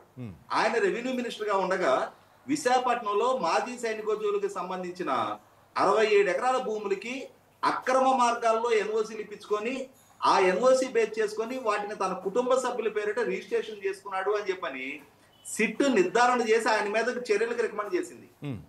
చంద్రబాబు నాయుడు గారి ప్రభుత్వం చర్యలు తీసుకోవాలా, జగన్మోహన్ రెడ్డి గారి ప్రభుత్వం కూడా చర్యలు తీసుకోవాలా. ఇవాళ 67 ఎకరాల ఖరీదు 1340 కోట్ల రూపాయలు, అంటే ఒక్క ఎకరం 20 కోట్లు ఖరీదు చేసే భూములు అతను తన మంత్రి పదవిని అధికారాన్ని దుర్వినియోగం చేసి అక్రమ మార్గాల్లో ఎన్ఓసి పొంది తన కుటుంబ సభ్యుల పేరిటే రిజిస్ట్రేషన్ చేయించుకున్నాడు. మీకు ఇవాళ జార్ఖండ్ చీఫ్ మినిస్టర్ హేమంత్ సోరెన్ ని అరెస్ట్ చేసి జైలు పాలు చేశారు. ఎందుకు? అతను ముఖ్యమంత్రిగా ఉండి తన కుటుంబానికి సంబంధించిన కంపెనీకి తానే మైన్స్ కేటాయింపు చేస్తున్నాడు అని చెప్పారు. మరి వాళ్ళ ధర్మాన ప్రసాదరావు చేసింది అదే కదా. మరి హేమంత్ సోరెన్ కి వర్తించిన చట్టం ధర్మాన ప్రసాదరావుకి ఎందుకు వర్తించడం? ప్రభుత్వం నియమించిన సిట్లు ధర్మాన ప్రసాదరావు ఇర్రెగ్యులారిటీస్ ని వెలుగులోకి తెచ్చి అతని మీద చర్యలు తీసుకోమని రికమెండ్ చేసినాయి. అంటే తెల్ల బట్టలు వేసుకొని పాలిష్డ్ గా హుందాగా మాట్లాడతారు కాబట్టి వాళ్ళని మరి వాళ్ళు చేసిన ఎంత పెద్ద తప్పులైనా ఎన్ని వేల కోట్ల రూపాయల అక్రమాలైనా సరే వాళ్ళ విషయాలలో ఉపేక్షించాలా? ఇవాళ రెవెన్యూ మినిస్టర్ అనగానే సత్యప్రసాద్ గారు ఏ రోజు వీటి మీద ఫోకస్ చేస్తారో, ఏ రోజు వీటి మీద చర్యలు ఉపక్రమిస్తారనేది, ఎందుకంటే ఈ ధర్మానికి సంబంధించిన ఇర్రెగ్యులారిటీ నేను కనీసం ఒక 50-100 వీడియోలో ప్రస్తావించుంటా. ఈ విధమైన అక్రమాలకు వీళ్ళు పాల్పడతా ఉన్నారు అంటే ఎలక్షన్స్ ముందు మా గొంతు ఇవాళ అంటే మూర్తి యాదవ్ పొజిషన్ కూడా నేను అందుకే అర్థం చేసుకుంటున్నాను. ఇప్పుడు మాలాంటి వాళ్ళకి కూడా పదే మనం రైజ్ చేసి మాట్లాడుతున్నాం, ఆ ఇష్యూస్ ని ప్రజల దృష్టికి తీసుకొస్తున్నాం, ప్రభుత్వం దృష్టికి ఇష్యూస్ వెళ్తున్నాయి, కానీ ఆ ఇన్యాక్టివ్నెస్ ప్రభుత్వం నుంచి కనపడుతుంది అని చెప్పాను. కానీ నేను అనుకోవటం బహుశా ఇందాక మన ఎడిటర్ గారు చెప్పినట్టుగా ఏదో ఒక స్టేజ్ లో ఈ యాక్షన్స్ ఇనిషియేట్ చేస్తారని అనుకుంటున్నా. అలా ఇనిషియేట్ చేసినప్పుడు లేదు అని అంటే ఇవాళ 5,70,000 ఎకరాలకు సంబంధించి చర్యలు తీసుకోవటం మొదలు పెడితే రాష్ట్రంలో ఉన్న సగం రెవెన్యూ డిపార్ట్మెంట్ ఖాళీ అయిపోద్ది. ఎందుకంటే 5,70,000 ఎకరాలు 13 ఉమ్మడి జిల్లాలకు సంబంధించిన అన్ని జిల్లాల్లో విస్తరించిన భూములు అవి. ఒక విశాఖపట్నానికో అందరి హస్తం ఉంటేనే ఇన్ని ఎకరాలు. విఆర్ఓ స్థాయి నుంచి విఆర్ఏ స్థాయి నుంచి revenue inspector, MRO, RDO, collector వరకు ఇంతమంది అకౌంటబుల్ అవ్వాల్సిన ఇష్యూస్ ఉన్నాయి. కాబట్టి ఏంటంటే ఒక రకంగా జగన్మోహన్ రెడ్డి పరిపాలనా హయాంలో ఆ అధికారులు చేసిన తప్పుల మీద గనక చర్యలు తీసుకుంటే ఇవాళ రాష్ట్రంలో ఒక్క ఆల్ ఇండియా సర్వీస్ అధికారి మిగలడు. ఈ రెవెన్యూ డిపార్ట్మెంట్ కానీ ఏ డిపార్ట్మెంట్ కి సంబంధించిన అధికారులు కూడా ప్రాసిక్యూట్ కాకుండా మిగలటానికి ఆస్కారం లేదు. అన్ని ఇష్యూస్ ఉన్నాయి. బహుశా ప్రభుత్వం కూడా అంటే ఇంత సమూలన ప్రక్షాళన చేస్తే ఎప్పుడో జయలలిత గారు 2 లక్షల మంది ఉద్యోగులను ఒక్కసారిగా ఒక్క సంతకంతో తొలగించితే అది ఇష్యూ జాతీయ స్థాయిలో ఎంత సంచలనంగా మారిందనేది దృష్టిలో ఉంచుకొని ప్రభుత్వం కొంత వెనకడుగు వేస్తుందని అనుకుంటున్నాను నేను. అవకాశం ఉందండి, అవకాశం ఉంది, ఖచ్చితంగా అవకాశం ఉంది. ఎందుకంటే మనము ఇంకో విషయాన్ని గమనించాలి. ఇక్కడ ఋషికొండ ఇష్యూ తీసుకుంటే మొట్టమొదట్లోనే ఋషికొండ ఇష్యూ స్టార్ట్ అయింది. కొత్త గవర్నమెంట్ వచ్చిన వెంటనే దాని మీద వెళ్ళడం, దాని మీద చూడడం, లోపల తిరగడం, తర్వాత పవన్ కళ్యాణ్ గారు వెళ్ళడం, అక్కడ మొత్తం ఆ పరిసరాలన్నీ చూడడం, ఇవన్నీ జరిగినాయి. కమిటీ ఈ మధ్య వేశారండి. నేను దాదాపుగా 16 నెలల తర్వాత రీసెంట్గా క్యాబినెట్ సమావేశంలో, క్యాబినెట్ మీట్లో దాని మీద ఒక నిర్ణయం తీసుకోవడం జరిగింది. ఏదైతే దాన్ని ఏదన్నా టూరిజం స్పాట్గా పెడదాం, లేదా ఒక హోటల్గా పెడదాం, దానికి సంబంధించినటువంటి కమిటీ వేసేసి దాని మీద చర్యలు తీసుకోవడానికి ఒక ప్రయత్నం స్టార్ట్ చేసింది. అంటే ఆ టైం గ్యాప్ నేను చెప్తున్నా. అంటే ఎప్పుడో స్టార్టింగ్లోంచి ఇప్పటిదాకా ఒక రకంగా చూస్తే అది నష్టమే. ప్రభుత్వం ఆ రోజు కనుక అది 1 కోటి రూపాయలకు రెంట్కి ఇస్తే ఈ రోజుకి ప్రభుత్వానికి కొంత ఆదాయం ఉండేది. కానీ బహుశా మన రాజేష్ గారు చెప్తున్నట్టుగా ఆచి తూచి అడుగులేస్తున్నట్టు మనకైతే అనిపిస్తుంది. అయితే ఈ ల్యాగ్ ఏదైతే ఉందో, ఈ ల్యాగ్ వల్ల ప్రజలు మాత్రం అసహనానికి గురవుతారు. ఇందాక చెప్పినట్టుగా మూర్తి యాదవ్ అసహనానికి గురయ్యారనడంలో ఖచ్చితంగా నమ్మాల్సినటువంటి విషయం. ఒంటరి పోరాటమేమో మనం మాట్లాడుతున్నాం. ఈ ఒంటరి పోరాటం నాకేం అవసరం అనుకుని ఉంటాడు అతను. అంతే. అంటే ఏదైనా సరే కొంతవరకు మాత్రమే ఎవరైనా చేయగలుగుతారు. అది చెప్పి ఏదో పాత సామెత ఒకటి ఉంటుంది. సో ఆ టైప్లో ఒకటే ఎన్నిసార్లు చెప్పినా కానీ వాళ్ళలో మార్పు రానప్పుడు ఆఖరికి వయం వాళ్ళకి తీపిలాగా మారుతున్నటువంటి పరిస్థితి ఉంటుంది. అలాంటి నేపథ్యంలో వాళ్ళు ప్రభుత్వాన్ని కానీ లేదా ప్రభుత్వ పెద్దలు కానీ అనేటువంటి పరిస్థితి మూర్తి యాదవ్కి లేదు ఇప్పుడున్న పరిస్థితుల్లో. సో దాంతో ఆటోమేటిక్గా ఆయన కొద్దిగా వెనకడుగు వేసేటువంటి అవకాశం ఉంది, లేదా ఎంత చెప్పినా వినపడకపోవడం అవకాశం ఉంటుంది, లేదా పెద్దలు కూడా నచ్చ చెప్పి ఉండొచ్చు, will take action soon possible అని చెప్పేసి అంటూ అవకాశం కూడా ఉంది. బహుశా రాజేష్ గారికి ఆ విషయం కూడా తెలిసి ఉండేటువంటి ఛాన్స్ కూడా లేకపోలేదు. రాజేష్ గారు, మీరు చెప్తున్నట్టుగా దాదాపు 17 నెలలు దాటింది ప్రభుత్వం వచ్చి. అంటే ఇంకా టైం తీసుకుంటే ప్రజల్లో కళ్యాణ్ అంటున్నట్టుగా అసహనం ఎక్కువయ్యే అవకాశం ఉందా, లేకపోతే ప్రభుత్వం కరెక్ట్గానే స్టెప్పులు తీసుకుంటుంది 1 by 1 అని ఆలోచిస్తారా? ప్రజలకు అంత ఆలోచనించే టైం వస్తుందా? నేను ఇందాక చెప్పాను కదా అధికార వ్యవస్థ మీద చర్యల గురించి. వాస్తవంగా ప్రభుత్వ పరంగా చర్య తీసుకోవాల్సిన ఇష్యూ ఉంది. కానీ ఆ చర్య ఎంత సంచలనాత్మకంగా ఉందో కూడా నేను ఒక కేసు రిఫరెన్స్ చెప్తా మీకు. మనకి పెదకూరపాడు నియోజకవర్గంలో దండా నాగేంద్ర అనే ఒక అతను జగన్మోహన్ రెడ్డి పరిపాలనా హయాంలో జరిగిన ఇసుక అక్రమ తవ్వకాల మీద అతను నేషనల్ గ్రీన్ ట్రిబ్యునల్ లో కేసు ఫైల్ చేశాడు. వాస్తవంగా ఏంటంటే 146 రీచ్ల్లో తవ్వకాలు జరుగుతూ ఉన్నాయి ఆ రోజుల్లో.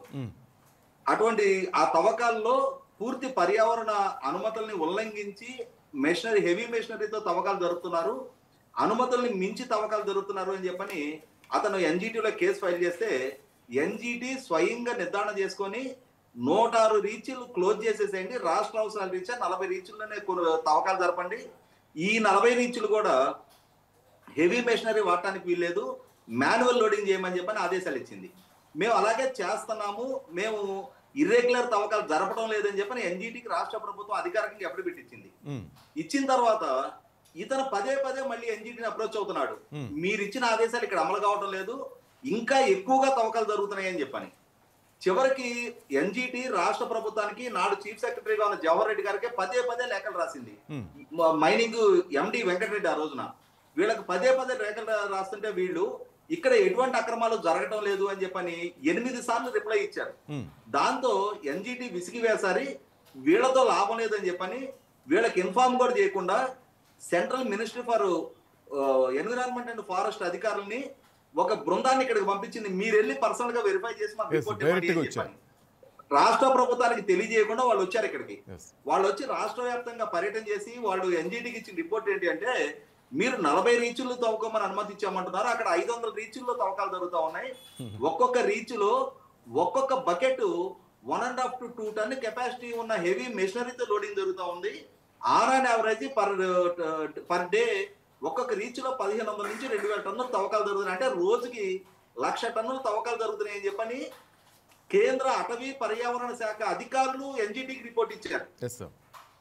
రిపోర్ట్ ఇస్తే దాని మీద మళ్ళీ రాష్ట్ర ప్రభుత్వానికి రాస్తే 23 కలెక్టర్లు ఒకే ఫార్మాట్, అంటే ఒక జిరాక్స్ కాపీ 23 కలెక్టర్లకి పంపిస్తే ఆ 23 కలెక్టర్లు మా జిల్లాల పరిధిలో ఎటువంటి అక్రమ తవ్వకాలు జరగట్లేదని ఎన్జిటికి రిపోర్ట్ పంపించారు. కేంద్ర ప్రభుత్వ అధికారులు ఎంత అంటే వీటిలో జియో ట్యాగింగ్స్, శాటిలైట్ ఇమేజెస్ తో సహా స్పెసిఫిక్ డేటా వీళ్ళు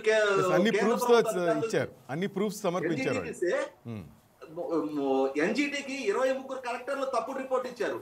మరి తమిళనాడులో ఈ ఇసుక తవ్వకాలలో అక్రమాలకు పాల్పడ్డారని ఎన్ఫోర్స్మెంట్ డైరెక్టరేట్ 10 మంది కలెక్టర్లకు నోటీసులు ఇచ్చింది.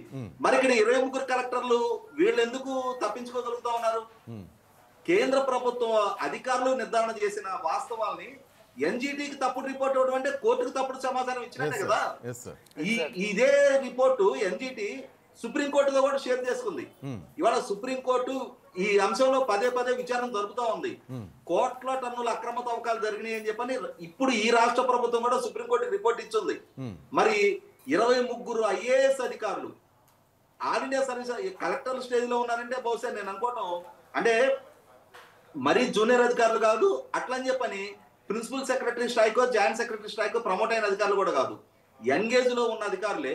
వాళ్ళు కనీసం కొద్దిపాటైన ఏ స్పిరిట్ తో మనం ఎన్నికయ్యాము ఈ పదవులకి, ఎందుకంటే వాళ్ళు ఆల్ ఇండియా సర్వీస్ అధికారులు క్రీమ్ ఆఫ్ ది సొసైటీ అంటారు వాళ్ళని. ఇవాళ కొన్ని లక్షల మంది ఆ జాబుల కోసం తిప్పలు పడితే కొద్ది వందల మందికి మాత్రమే దక్కే సువర్ణ అవకాశం ఆ ఉద్యోగం అనేది. అంతటి క్రీమ్ ఆఫ్ ది సొసైటీ ఇన్ని ఇర్రెగ్యులారిటీస్ కి ఎలా పాల్పడతా ఉన్నారు? ఇన్ని ఇర్రెగ్యులారిటీస్ కి పాల్పడ్డ అధికారుల్ని ఎందుకు ప్రభుత్వం వాళ్ళని ఆ హోదాల్లో కొనసాగించాలి? ఇవాళ చదువుకున్న కుర్రాళ్ళకే ఉన్న కొదవ దేశంలో దేశం ఏమైనా ఒట్టిపోయిందా? వీళ్ళు కాకపోతే ఇవాళ సామాజిక స్పృహ ఉన్నాళ్ళు, రూల్ ఆఫ్ లా కట్టుబడి పనిచేయాలనుకున్న వాళ్ళు కొత్త జనరేషన్ సెలెక్ట్ అయ్యి వస్తారు, వాళ్ళకి ఉద్యోగాలు ఇవ్వండి. ఇవాళ కోర్టులు తప్పుదో పట్టించే సాహసానికి అధికారులు ఒడిగడతా ఉన్నప్పుడు వాళ్ళని ఆ పదవుల్లో కొనసాగించాల్సిన నష్టం ఏంటి? ఒక్క నిమిషం రాజేష్ గారు, ఇక్కడ ఒక విషయం మీరు గమనించాలి. ప్రభుత్వాలు ఎప్పుడు మారినా కానీ అధికారులు మారుతున్నటువంటి పరిస్థితి లేదు, అంటే వాళ్ళు చాలా జాగ్రత్త పడుతున్న పరిస్థితి. ఎక్కడా కూడా మీరు గమనించండి, గత ప్రభుత్వంలో కానీ ఇప్పుడు ప్రభుత్వ అధికారులు ఎక్కడా కూడా ఈవెన్ ప్రెస్కి కూడా ఒక్క మాట చెప్తున్నటువంటి పరిస్థితి ఉండదు. గతంలో ఎవరన్నా మీడియా కనుక వెళ్తే దానికి సంబంధించినటువంటి దానికి కనీసం వివరణ ఇచ్చేవాళ్ళు. ఈరోజు అలాంటి వివరణ ఇస్తున్నటువంటి పరిస్థితి కూడా లేదు. ఒక పక్కన ఏదైతే మంత్రి లోకేష్ ఉన్నారో, నారా లోకేష్ చెప్తున్నప్పుడు ఏం చెప్తారు, మా మొత్తం మీడియా మొత్తం కూడా మీడియాకి మా అధికారులు చాలా ఓపెన్గా ఉంటారు, మీడియా ఫ్రెండ్లీగా ఉంటారు, మీరు ఎవరేది అడిగినా కానీ సమాధానం చెప్తారు అనేటువంటి మాట చెప్తారు. అయితే ఎక్కడ అధికారులు ఎక్కడ వివరణ ఇస్తున్నటువంటి దాఖలాలు మనకు కనపడే, ఏదో మున్సిపాలిటీల్లో కావచ్చు, విఎంసీ లాంటి పెద్ద పెద్ద ఆఫీసుల్లో కావచ్చు, ఇతర అధికారులు ఎవరైనా సెక్రటరీ స్థాయి వరకు కూడా ఎవరు సమాధానం చెప్తున్న పరిస్థితి. అంటే కలెక్టర్ అనే వాళ్ళు పరిస్థితి అంటే ఒక సెక్రటరీ లెవెల్, ప్రిన్సిపల్ సెక్రటరీ లెవెల్లో చూస్తే థర్డ్ ఫోర్త్ రేంజ్లో ఉండేటువంటి కలెక్టర్ పరిస్థితి ఇంకా దారుణంగా ఉంటుంది. అసలు వారు కనపడుతున్నటువంటి పరిస్థితి ఉండదు. కేవలం ఏదన్నా ఇన్స్పెక్షన్ ఉన్నప్పుడు వెళ్తారు, ఏదన్నా ఉన్నత నేతలు వచ్చినప్పుడు, ఫర్ ఎగ్జాంపుల్ రాష్ట్రపతి లేకపోతే పిఎంఓ లేదా సీఎం వచ్చినప్పుడు వెళ్తారు, అక్కడ కనపడి వస్తుంటారు కొంతమంది అధికారులు మాత్రమే. ఇది ఖచ్చితంగా వారి కార్యకలాపాల్లో పాల్గొంటారు. అయితే ఇలాంటి ఇష్యూస్కి వచ్చినప్పుడు మాత్రం ఎవరు కూడా నోరు మెదపని పరిస్థితి వాస్తవానికి ప్రతి రాష్ట్రంలో ఉంది. శ్రీనివాస్, రైట్. రాజేష్ గారు, ఫైనల్గా ఈ జీవో నెంబర్ 596 ఇలాంటి జీవోలు చాలా వచ్చాయి, మనకు తెలిసిది తెలియక చాలా ఉన్నాయి. ప్రజలకైతే 596 ఏంటో లేకపోతే 22 నెంబర్ జీవో ఏందో 32 వాళ్ళకి పాపం తెలియదు ఎవరికి కూడా. మాకు ఎన్నుకున్నాం ప్రజాప్రతినిధులు అనుకుంటారు, మనకు కనిపించే కలెక్టర్ అనుకుంటారు, లేకపోతే పోలీస్ ఎస్పీ ఇంతే వీళ్ళకి తెలిసింది. కానీ కొంతమంది ఇంకా నాలెడ్జ్ లేనోళ్ళు ఈ విధంగా 5,70,000 ఎకరాలు ఇట్లా అప్పనంగా ఎవరికి వాళ్ళు నొక్కేసినారు. కానీ మీరు చెప్తున్నట్టుగా నేను చూస్తున్నట్టుగా ప్రతి ప్రజా దర్బార్లో ఇప్పుడు వస్తున్న కంప్లైంట్ ఏంటంటే భూ ఆక్రమణలు, భూ కబ్జాలు, బెదిరించి రాసుకోవటాలు గత ప్రభుత్వంలో. వీటికి న్యాయం చేయమని ప్రతి ఒక్కరు ప్రతి శుక్రవారము టీడీపీ ప్రభుత్వం ఏర్పాటు చేసే ప్రజా దర్బార్లో వస్తున్న వెలుగులో వస్తున్న అర్జీలు. ఇప్పటికైనా ప్రభుత్వం వీటి మీద దృష్టి సారించిపోతే నెక్స్ట్ మూమెంట్ ఏ విధంగా ఉండబోతుంది అంటున్నారు సార్? ఇప్పుడు వాస్తవంగా ఇవాళ మాలాంటి వాళ్ళకి కూడా పదే వచ్చే ఫోన్లు ప్రధానంగా ఎన్ఆర్ఐ కమ్యూనిటీ నుంచి. ఎన్ఆర్ఐస్ కి ప్రాబ్లం ఏంటి అంటే వాళ్ళకి ఇక్కడ వాళ్ళ వారసత్వంగా వచ్చినాయో లేదంటే వాళ్ళ రెక్కల కష్టంతో కొనుక్కున్న పొలాలు ఉంటాయి. ఇక్కడ జగన్మోహన్ రెడ్డి పరిపాలనా హయాంలో జరిగిన రీసర్వేలో ఆ పొలానికి సంబంధించి కొంత ఎక్స్టెంట్ పక్కవాడి దాంట్లో కలిపేసి ఉంటారు. అంటే అధికారుల స్థాయిలో జరిగిన తప్పది. గతంలో ఎలా ఉండేదంటే ఈ సివిల్ వివాదాలు మన దగ్గర చాలా తక్కువ ఉండేవి. అంటే నాకు వారసత్వంగా సంక్రమించిన భూమి నాకుంటే చాలు, పక్కవాడిది నాకు అవసరం లేదనే కొంత జెన్యూనిటీ మన రైతాంగంలో ఉండేది. కానీ ఈ మధ్యకాలంలో ఏమైపోయిందంటే ఇతనేదో ఎన్ఆర్ఐ ఎక్కడ ఉంటున్నాడు, వాళ్ళ పెద్దవాళ్ళందరూ కూడా ఇక్కడ ముసలాళ్ళు అయిపోయినారు, ఇవాళ ఈ భూమి గురించి పరిశీలించి దాన్ని కాపాడే ఇక్కడ వాళ్ళకి పెద్ద బలం లేదు. ఇప్పుడు ఎటు ఆన్లైన్ నా పేరిట అయింది కదా, దీన్ని నేను నా పేరిట అయిన భూమిని నేను కబ్జా చేసేస్తా అని చెప్పని దురుద్దేశపూర్వకమైన కుట్రలు కొన్ని ఈ మధ్యకాలంలో బిగినాయి. వాటిని సార్ట్అవుట్ చేసుకోవడానికి వాళ్ళ కెరీర్ వాళ్ళ జాబ్ రోజులు పెట్టుకొని ఇక్కడికి వచ్చి ఉండలేరు. ఇక్కడికి వస్తే 2 నెలలు 3 నెలల పాటు ఆఫీస్ చుట్టూ తిరిగినా కూడా అధికారుల స్థాయిలో చేసిన తప్పుల్ని వాళ్ళు పరిష్కారం చేయడానికి వాళ్ళు వేలకు వేల రూపాయలు అంటే కనిపెడుతున్నారు. వీడు అమెరికాలో ఏ స్థాయిలో ఉండుండొచ్చు, వీడి ఆస్తి విలువ ఎంత, ఈ రెండింటిని బేరీ చేసుకొని వేలతో మొదలుపెట్టి లక్షల వరకు లంచాలు డిమాండ్ చేస్తా ఉన్నారు. అంటే ఇవాళ రెవెన్యూ డిపార్ట్మెంట్ వాళ్ళు చేసిన తప్పుల్ని వాళ్ళు చక్కదిద్దడానికి కూడా ప్రజలని పీల్చి పిప్పి చేస్తా ఉన్నారు. ప్రజలలో చాలా అంట్రెస్ట్ పెరుగుతా ఉంది. అరే జగన్మోహన్ రెడ్డి పాలనా హయాంలో అతను చేసిన తప్పులని ఇవాళ పాస్బుక్ల మీద అతని పేర్లు ఉన్నాయి, revenue survey department survey records మీద అతని పేర్లు ఉన్నాయి, సరిహద్దు రాళ్ల మీద అతని పేర్లు ఉన్నాయి. వాటిని చెరిపేసే ప్రయత్నం చేస్తున్నారు. కానీ వాళ్ళు సృష్టించిన ఈ సమస్యలను ఎప్పటికి రిజాల్వ్ చేస్తారు? గత సంవత్సరం సెప్టెంబర్ లో రెవెన్యూ సదస్సులు జరిగినాయి. అంటే మొన్న సెప్టెంబర్ కి సంవత్సరం పూర్తయి మళ్ళీ ఇంకో 2 నెలలు కూడా గడుస్తా ఉంది. ఇప్పటికీ ఆ రెవెన్యూ సదస్సుల్లో ప్రజలు పెట్టుకున్న దరఖాస్తులు 14 నెలల కాలంలో ఇప్పటికి ఇంకా పరిష్కారం కాల. ఎన్నాళ్ళు ప్రజలు కార్యాలయాల చుట్టూ తిరగాలి? ఇవాళ గమనించుకుంటే యంగ్స్టర్స్ అంతా బెటర్ కెరీర్ బెటర్ ప్రాస్పెక్ట్స్ అని చెప్పని టౌన్స్ కో సిటీస్ కో విదేశాలకు వలస వెళ్ళిపోతా ఉన్నారు. గ్రామాల్లో ఉన్న పెద్దలు రేపు రోజున మాకు సడన్ గా ఏదైనా జరిగితే మా భూముల పరిస్థితి ఏంటి, మా బిడ్డలకి సక్రమంగా అందుతాయా లేదా ఆందోళనతో తలడిల్లిపోతా ఉన్నారు. దానికి తోడు ఈ ప్రభుత్వం సృష్టిస్తున్న ఈ సమస్యలు 100% ప్రభుత్వం ప్రధానంగా చంద్రబాబు నాయుడు గారు చెప్తున్నట్టుగా రెవెన్యూ సమస్యల పరిష్కారం మీద మేజర్ గా ఫోకస్ చేయాల్సిన అవసరం ఉంది. ఇప్పటికే ఈ లంచాలతోటి విసిగి వేసాన ప్రజలు ఎవరి పరిపాలనైనా పెద్ద మార్పు లేదన్న ఒక భావనలో పడిపోతా ఉన్నారు. ఇది ప్రభుత్వానికి క్షేమకరం కాదు. ఎందుకంటే ఇక్కడ మీరు సృష్టించిన సమస్య కాదు, ఇది గత పాలనలో సృష్టించబడ్డ సమస్య. బాధితులు మీకు ఓట్లేసి గెలిపించిన ప్రజలు. అటువంటి ప్రజల పక్షాన రెస్క్యూకి వెళ్ళి వాళ్ళ సమస్యలను యుద్ధ ప్రాతిపదిక మీద ప్రతి గ్రామంలో గ్రామ సభలు పెట్టి రెవెన్యూ సదస్సుల ద్వారా సమస్యలు మీ దృష్టికి తెచ్చుకున్నారు. అదే గ్రామ సభలో ఎవరెవరైతే ఎఫెక్టెడ్ పార్టీస్ ఉన్నారో వాళ్ళ సమక్షంలోనే ఏమవుతుందంటే ఇక్కడ ఒక రెవెన్యూ సమస్య అంటే ఈ సర్వేలో సృష్టించబడ్డ సమస్య పరిష్కారం కావాలి అని అంటే పక్క భూమి వాళ్ళది వీళ్ళది సర్వే చేసి పంచనామా చేసి ఆ పంచనామా రిపోర్ట్ మళ్ళీ ప్రభుత్వానికి సబ్మిట్ చేయాల్సిన అవసరం ఉంటుంది. సర్వే డేట్ ఇవ్వడానికి లంచాలు, సర్వే చేయడానికి లంచాలు, పంచనామాకి లంచం, పంచనామా అయిన తర్వాత రికార్డు కరెక్షన్ కి లంచం. ఏ రైతు ఇన్నిసార్లు ఆఫీసుల చుట్టూ తిరిగి ఈ సమస్యల పరిష్కారానికి ఇంత లంచాలు ఇవ్వగలుగుతారండి? 10 సార్లు లంచం లంచం లంచం లంచం. డేటా ఎంట్రీలో అధికారులు చేసిన తప్పు, అది రైతులు చేసుకున్న తప్పు కాదు. అది డిజిటలైజేషన్ బిగిన్ చేసింది ప్రభుత్వాలు. ఆ డిజిటలైజేషన్ బిగిన్ చేసిన ప్రాసెస్ లో అధికారులు చేసిన తప్పులకి వాళ్ళ రైతులు అకౌంటబుల్ చేసి వాళ్ళకి మానసిక వేదన, రెండోది ఈ ఆర్థిక పరమైన కష్టం, శారీరక శ్రమ, వీటిని ప్రభుత్వం వీలైనంత త్వరగా ఒక యుద్ధ ప్రాతిపదిక మీద పరిష్కారం చేసి తీరాలి.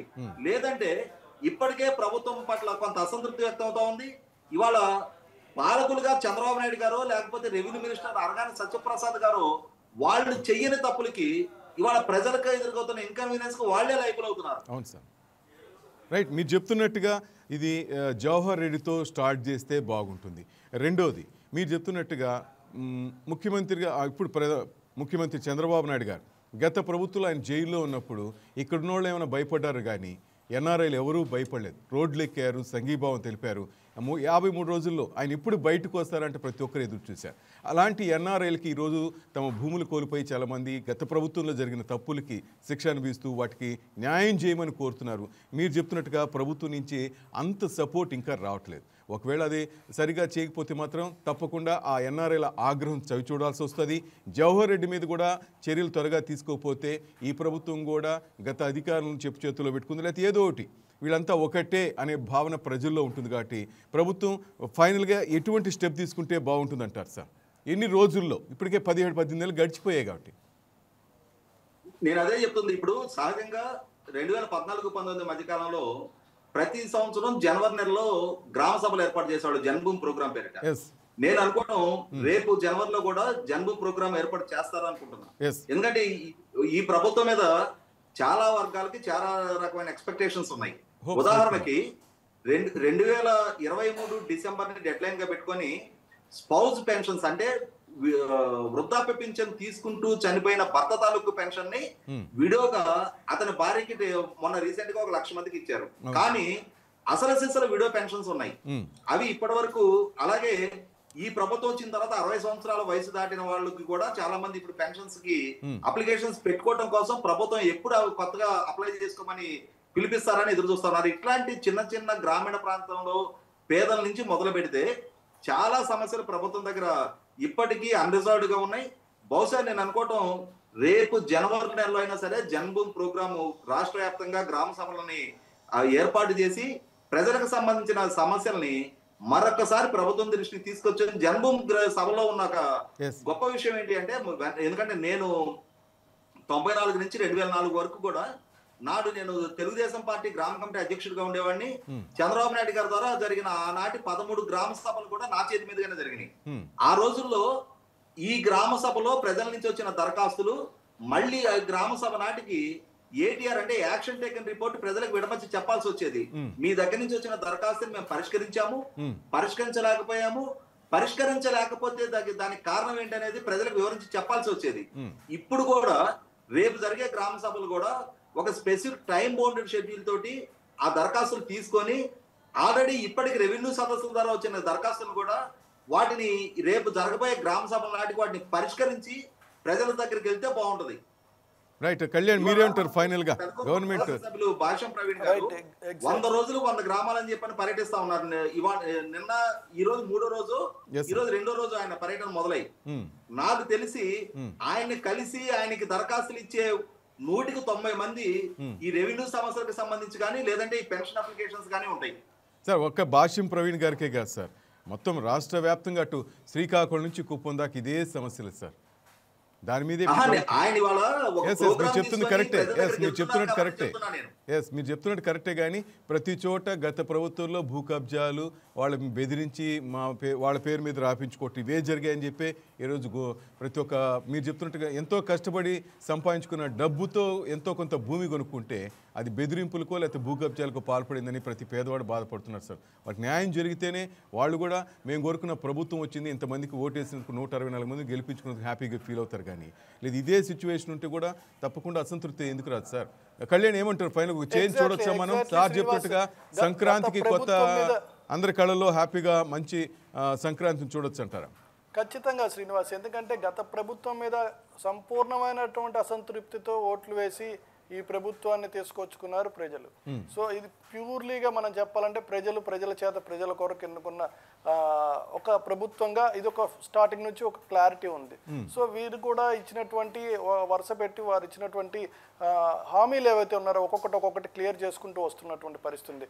ఉచిత బస్సు కావచ్చు, లేకపోతే అమరావతి వర్క్స్ కావచ్చు. ఈరోజు అమరావతిలో ఆల్రెడీ సిఆర్డిఏ బిల్డింగ్ కూడా ఇనాగరేట్ అయింది. మరికొన్ని బిల్డింగ్స్ కూడా మోస్ట్ ప్రాబబ్లీ ఈ నెలాఖరులో లేదా జనవరిలో ఇనాగరేట్ అయ్యేటువంటి అవకాశం ఉంది. సో ఇలాంటి సిచ్యువేషన్స్ ఒక్కొక్కటి క్లియర్ చేస్తూ వస్తున్నారు. అయితే ఇలాంటి బేసిక్ ఇష్యూస్ అంటే స్థానికంగా ఉండేటువంటి ఇష్యూస్ మీద పూర్తి స్థాయిలో దృష్టి పెట్టకపోతే మాత్రం ఖచ్చితంగా ప్రజల్లో ప్రభుత్వం మీద అసహనం పెరిగేటువంటి అవకాశం ఉంది, అసంతృప్తి పెరిగేటువంటి అవకాశం ఉంది. ఇన్నాళ్ళు వేచి చూసిన వారు ఇంకా వేచి చూసేటువంటి పరిస్థితి ఉండదు. ఒక అధికారి దగ్గరికి 10 సార్లు వెళ్ళగలుగుతారు, కానీ 11వసారి వెళ్ళడానికి ఏదో ఆగ్రహించడమో అలిగి మూల కూర్చోడమో చేస్తారు, లేదా ఇతర వ్యాపకాల కోసం వేరే గొడుగు కిందకి వెళ్ళేటువంటి అవకాశం కూడా ఉంది. కనుక ఖచ్చితంగా ప్రభుత్వం రాజేష్ గారు చెప్పినట్టుగా జనవరిలో గ్రామ సభలు పెట్టి వీటన్నిటికి కూడా ఒక పరిష్కార మార్గం చూపిస్తారని ఆశిస్తున్నారు శ్రీనివాస్. Thank you. 26లో స్థానిక సంస్థల ఎన్నికలు రాబోతా ఉన్నాయి కాబట్టి వీటిని పరిష్కరించే స్థానిక సంస్థల ఎన్నికలకి వెళ్తే బాగుంటుంది. లేదంటే ప్రజల నుంచి తప్పకుండా ఆస్కారం ఉంటుంది. Yes sir.